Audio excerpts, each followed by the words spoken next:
Hi guys, so today I'm going to be doing a watercolor tutorial on this painting you just saw here. You might have seen it in my latest Plan With Me video, but I wanted to kind of do a more in-depth tutorial for you guys on how I painted this and the steps that I took, as well as the supplies that I used. So that's what I'm going to be talking about today. So for paper, I'm going to be using the Fluid Watercolor Hot Press paper. I usually use cold press, so I just wanted to try something new out. And then I have my little water bowl from Allison Fretheim Ceramics. And then lastly, a nicely cleaned palette for my watercolors. So now I'm going to take all of the watercolors that I own and I'm going to kind of go through them and see which ones would go well with the painting that I want to do. Since I'm going for a kind of dreamy theme to this painting, so I'm going to reach for a lot of blues and grays for this painting. The first one is the Winsor Newton Payne's Gray, as well as their turquoise and their indigo. These three colors, if you guys haven't noticed, I reach for all the time. And then I'm also going to get out my Alizarin Crimson from Utrecht, as well as a Grumbacher, I believe the company is called, Mauve. And those are just sort of accent colors to put a little purple in the painting as well.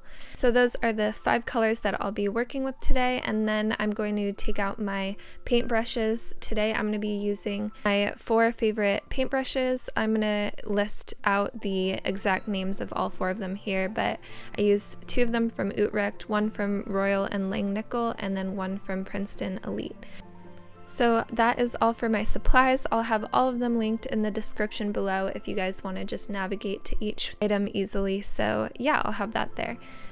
So first off, I'm going to take my pencil and I'm going to just sketch a quick hot air balloon because that is the theme that I'm kind of basing my painting around. I always have this reoccurring dream that I'm in a hot air balloon and I'm flying through the stars, so that's kind of the theme that I'm going to be going with for this painting. If you're having trouble getting a perfectly round hot air balloon, I would take something circular and use that kind of like a base to be able to easily draw your hot air balloon. So now that I have kind of the basics laid down of my sketch, I'm going to fill in the bottom with watercolor for each layer of the mountains. I want the mountains in the back to be a lot more faded and lighter than the ones in the front, so I'm going to start out with that layer first and then kind of build up from there.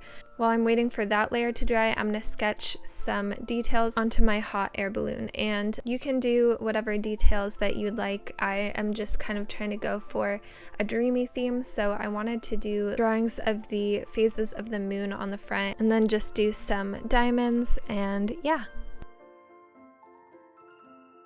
So now that I've let my first layer of watercolor dry, I'm going to go back and do the second layer, and I'm going to make it a little bit darker this time. And you just want to make sure before doing this that your first layer is completely dry, or else it'll kind of run into each other. For these layers, I wanted to do kind of a misty purple gray color, so I'm using a lot of Payne's Gray, indigo, and purple for that. So now I'm mixing my color for the hot air balloon, and I want this to be very dark, kind of indigo teal color, so I'm mixing a lot of indigo, Payne's Gray, and turquoise to get this. And I'm making sure that there's not a ton of water on my brush because I want it to be pretty dark compared to the rest of the painting.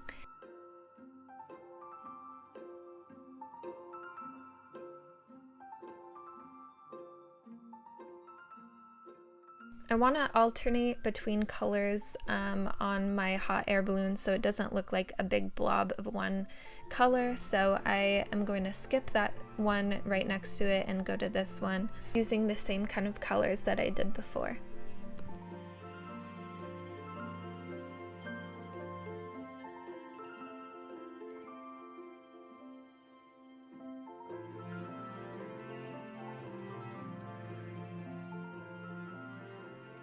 So now I'm going to let that dry for a minute and go back to the bottom of my painting. For this layer, I made it a little bit darker, and I'm adding some shadowing and some more concentrated paint to some areas and not others, bringing out the depth and shadows of the mountains instead of it being one flat shade of color.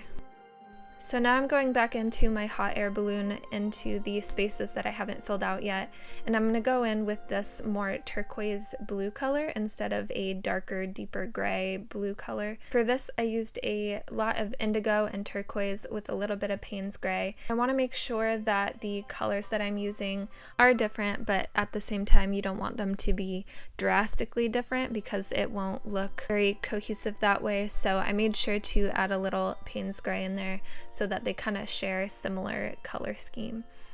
I'm trying to avoid my little diamonds, but you can also just go in with a white pen afterward if that is easier for you. So yeah.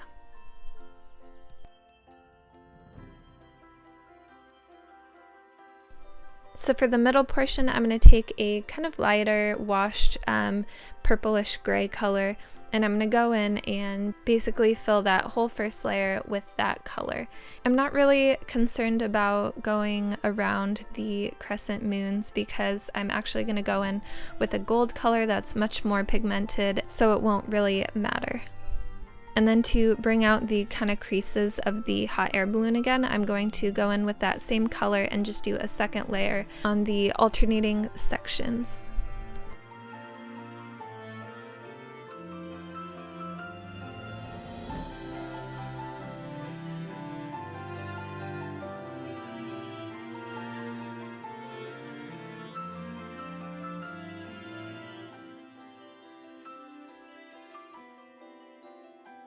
And now I'm gonna fill in the very last layer of my little landscape on the bottom with that same color. Now looking at it, it kind of looks more like an ocean to me. So I think it's just because I did it more rounded for the outer lines of the landscape, as well as used a lot of blues. So if you wanted to make it look more like a landscape of mountains, I would definitely make the outer lines more rigid or use different colors other than blues. So yeah.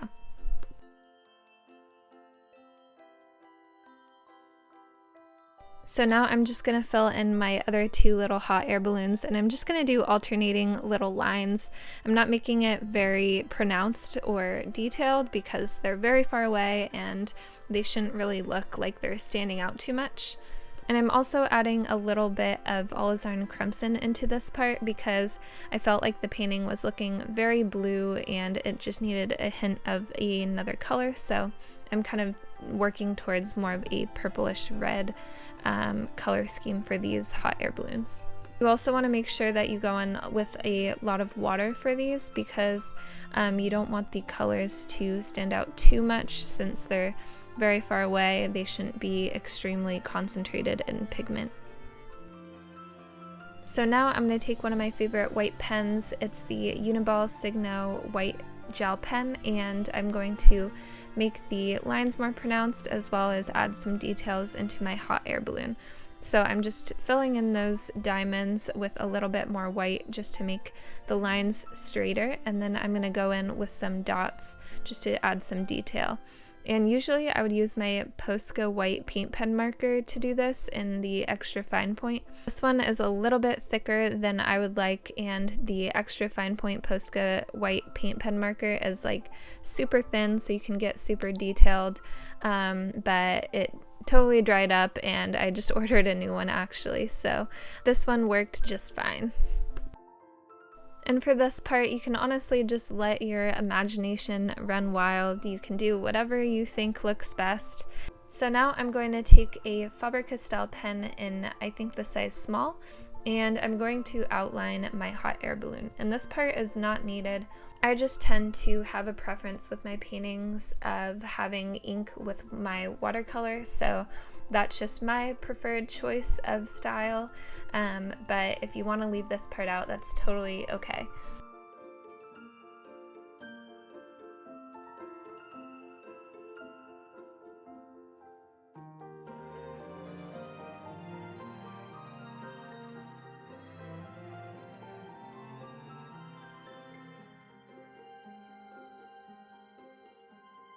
I'm going to add a bunch of tiny little stars because I think it'll look so cute for my dreamy theme that I have going. And to make it look like it's kind of sparkling, I'm adding a ton of dots to each little section.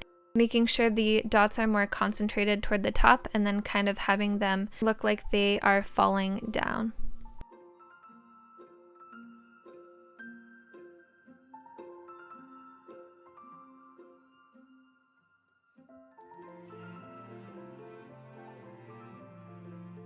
So now I'm going to break out my favorite gold watercolor palette. It's the Finetech Gold Watercolors. I'll have it linked below. I think you guys know how obsessed I am with this palette. I use it for basically every painting that I've been doing lately, so I'm going to use it again today. And I'm just now taking my circle template and I'm just going to do a circle on the bottom for a sun or a moon, and then I'm going to start filling in my little moons on my hot air balloon with the color Moon Gold, I think it's called. It's the second to the rightmost color in this palette.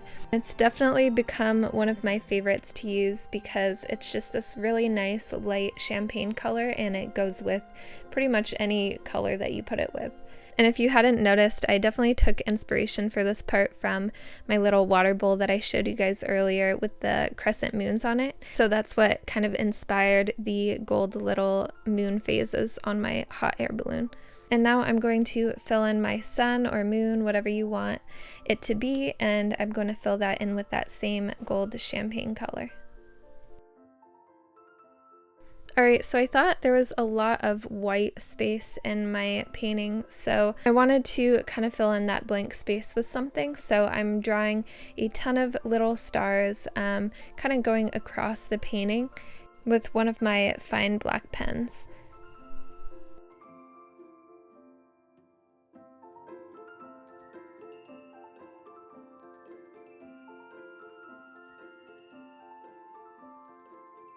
And now to kind of put a little bit more shimmer and gold in my painting, I thought it would be cool to add some gold stars into it, just so that when it shines in the light, it'll kind of look like it's sparkling. So I'm just adding some of those gold little stars throughout my painting as well.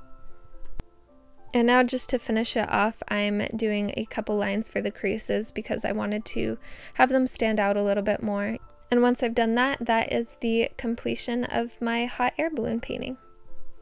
I think this painting was a lot different than something that I would normally do, so I really enjoyed painting it, and it's kind of cool to have one of my dreams come to life in an actual painting.